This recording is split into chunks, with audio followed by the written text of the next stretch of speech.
Oruc səbirlə tutulan bir ibadətdir. Əslində səbir iki şəkildə olur. Başa gələn müsibətlərə qarşı, bir də ibadətlərə qarşı. İbadətlərə qarşı səbir xüsusilə namaz və orucdadır. Yəni bir insan səbirlə yanaşmalıdır. Adətən oruclu olanda insanlar aqressivləşirlər biraz. Ələxüsus yemək iftara yaxın. Yəni bunu əngəlləməliyik. Səbirlə yanaşmalıyıq.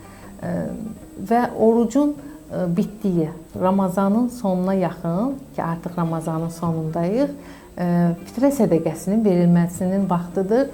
Fitrə sədəqəsi vacib sədəqədir. Ailə üzvlərinin hər üzvünə qarşı müəyyən bir məbləğdir. Hər il bu məbləğ müzakirə olunur və müəyyən bir dəqiq məbləğ deyilir. Ona görə hər ailə üzvünün sayına nisbətən uşaqdan böyüyə fərqi yoxdur. Çıxarılan bir puldur deyək. Bununla